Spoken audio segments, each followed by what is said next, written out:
ایک حدیث البتہ صحیح ہے، صحیح سند کے ساتھ، فضائل صحابہ کتاب ہے، احمد بن حنبل کی یہ روایت میں نے وہ 72 حدیث میں بھی شامل کی ہے کہ سیدنا علی رضی اللہ تعالیٰ عنہ کہتے ہیں کہ میری وجہ سے 2 گروہ گمراہ ہوں گے اور میری وجہ سے 2 گروہ دوزخ میں جائیں گے، ایک میری محبت میں غلوف کر کے اور ایک میری دشمنی میں غلوف کر کے۔ تو یہ سیدنا علی کا قول ہے، اور یہ محدثین کا پیٹ رول ہے کہ اگر کسی صحابی کا قول غیبی خبر سے متعلق ہو تو یہ امپلائیڈ ہوتا ہے کہ یہ نبی کے بتانے پر ہی موقوف ہے، یعنی نبی نے خبر دی ہے تب ان کو یہ مستقبل کی خبر پتا ہے، ورنہ نبی کے علاوہ تو کسی کے پاس علم غیب نہیں نہ ہوتا اللہ تعالیٰ کی طرف سے۔ کوئی اور شخص تو یہ دعویٰ نہیں کر سکتا میرے اوپر وہی نازل ہوتی ہے، تو نبی کو جتنا اللہ تعالیٰ علم غیب دیتا ہے، غیب پر اطلاع دیتا ہے، وہ امت تک پہنچا دی جاتی ہے۔ تو سیدنا علی جب یہ قول بیان کر رہے ہیں تو یقیناً یہ موقوف ہے نبی صلی اللہ علیہ وسلم کے بتانے کے اوپر۔ تو یہ 2 ایکسٹریم رویے امت میں آج تک موجود ہیں۔ لیکن اب مسئلہ یہ ہوتا ہے کہ چونکہ فرقہ واریت ہو جاتی ہے تو اہل سنت سے اگر آپ پوچھیں گے وہ کہیں گے جی وہ جس دوزخ میں جس گروہ نے جانا ہے نا وہ یہ رافضی شیعہ ہیں، دیکھیں سیدنا علی کے بارے میں کتنا غلو کرتے ہیں۔ اچھا آپ شیعہ سے جا کے پوچھیں وہ کہیں گے جس بندے جنہوں نے حضرت علی کی دشمنی میں دوزخ میں جانا ہے وہ اہل السنہ ہے۔ یہ دیکھیں کہ یہ حضرت علی کی جب شان بیان ہونی شروع ہوتی ہے تو یہ شیعت کا فتویٰ لگا دیتے ہیں، ٹھیک ہے۔ تو یہ دونوں ایکسٹریم رویے ہیں۔ اہل سنت کے ہاں بھی ناسبی موجود ہیں جو سیدنا علی سے بغض رکھتے ہیں، آج تک موجود ہیں، اور ان کی زیادہ تر تعداد جو ہے وہ اہل حدیث اور دیوبند مکتبہ فکر کے اندر موجود ہے۔ آپ کچھ بریلیوں میں بھی ایک کا دکا دانے آنے شروع ہو گئے ہیں، اور اسی طریقے سے جو رافضیوں کی اکثریت ہے وہ اہل تشیع کے ہاں پائی جاتی ہے جو کہ سیدنا علی کے بارے میں غلو کرتے ہیں۔ اہل سنت کا درمیان میں مسلک ہے اس حوالے سے، اور اس میں وہ امام شافعی کا شعر کوٹ کروں گا ضرور، جو انہوں نے دیوان الشافعی ان کا اپنا دیوان چھپا ہوا ہے، اس میں کوئی سند کی ضرورت نہیں ہے، اور تمام ائمہ محدثین نے اپنی حدیث کی کتابوں میں اس قول کو نقل کیا ہے، اسماء الرجال کی کتابوں میں اس قول کو نقل کیا ہے۔ امام ذہبی رحمہ اللہ نے جو امام ابن تیمیہ کے شاگرد ہیں انہوں نے بھی نقل کیا، امام ابن تیمیہ نے بھی نقل کیا، اور امام ابن کثیر نے بھی، اور باقی سارے ائمہ نے، ابن حجر اسقلانی نے بھی، کہ امام شافعی فرمایا کرتے تھے ان کان رفضا حب آل محمد صلی اللہ علیہ وسلم، اگر آل محمد کی محبت کا نام رافضی یا شیعہ ہونا ہے فلیشہد الثقلان انی رافضی، تو جن و انس گواہ ہو جاؤ اس بات پہ کہ میں رافضی ہوں۔ کہ اگر سیدنا علی سے محبت کا نام شیعہ ہونا ہے اور تم مجھے بلیم کرتے ہو کہ میں علی سے محبت کیوں کرتا ہوں، آل محبت سے محبت کیوں کرتا ہوں، اس کی بنیاد پہ تم مجھے شیعہ کہتے ہو، تو گواہ ہو جاؤ میں شیعہ ہوں۔ اور میں نے اس میں پھر ایڈ کیا کہ اگر آج امام شافعی زندہ ہوتے تو میں کہتا کہ شیخ صاحب آپ میرے بھی کچھ اشعار اس میں ایڈ کر لیں۔ آپ نے تو کہا نا کہ اگر اہل بیت کی محبت کا نام رافضی یا شیعہ ہونا ہے تو میں ہوں رافضی، تو میں یہ کہتا ہوں کہ اگر نبی صلی اللہ علیہ وسلم کی محبت کا نام اگر وہ غلوف کے درجے میں نہ ہو، بریلوی ہونا ہے تو میں بریلوی ہوں۔ اگر صحابہ کرام سے عقیدت کا نام اگر غلوف کے درجے میں نہ ہو، یہ شرط ہے، ادھر بھی معصومیت نہ کلیم کر دی جائے دیوبند کی طرح، اگر اس کا نام دیوبندی ہونا ہے تو میں دیوبندی ہوں۔ اور اگر کتاب و سنت کے منہج کو اور اجماع کو حجت مانتے ہوئے فائنل اتھارٹی ماننا اور اس کے مقابلے پر کسی کی بات کو حجت نہ سمجھنا اہل حدیث ہونا ہے تو میں اہل حدیث ہوں۔ تو یہ صرف ایک سمجھانے کے لیے ایک جملوں کے طور پر ہے، باقی الحمدللہ ہم مسلمان ہیں اور ہمیں اسی پر فخر محسوس کرنا چاہیے۔ اللہ تعالیٰ نے ہمیں مسلم پیدا فرمایا ہے، وَسَمَّاكُمُ الْمُسْلِمِينَ، اس نے نام بھی ہمارا مسلمان رکھا ہے، ہمیں اسی پہ فخر محسوس کرنا چاہیے۔ باقی جو یہ فکر کی بات ہوتی ہے، اگر اصحاب الحدیث یا اہل السنہ کی فکر محدثین نے استعمال کی تو یہ فکر کے طور پر تھا، کبھی یہ مسجدوں کے باہر اس طریقے سے تفریق نہیں کی جاتی تھی جس طرح آج کل ہو چکی ہے، اور آج کل بھی ہر جگہ نہیں ہے۔ پورے سعودیہ میں اس طرح کی تفریق نہیں ہے کہ مسجد کے باہر آپ کو اس طرح کی چیزیں ملیں، یا ملیشیا کے اندر جن ملکوں کے اندر تھوڑی ہوش آئی ہے تو ان چیزوں سے چیزیں پاک ہیں۔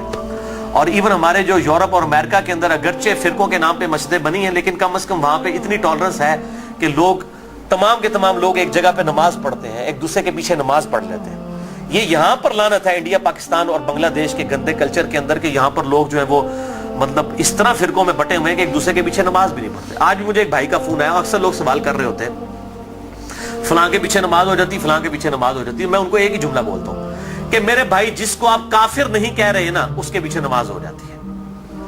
آپ نے اگر یہ اناؤنسمنٹ کرنی ہے کہ اس کے پیچھے نماز نہیں ہوتی تو اس کو پہلے کافر ڈکلیئر کریں گے۔ اگر آپ میں یہ جرت نہیں ہے نا، آپ مسلمانوں سے سمجھ رہے ہیں نا،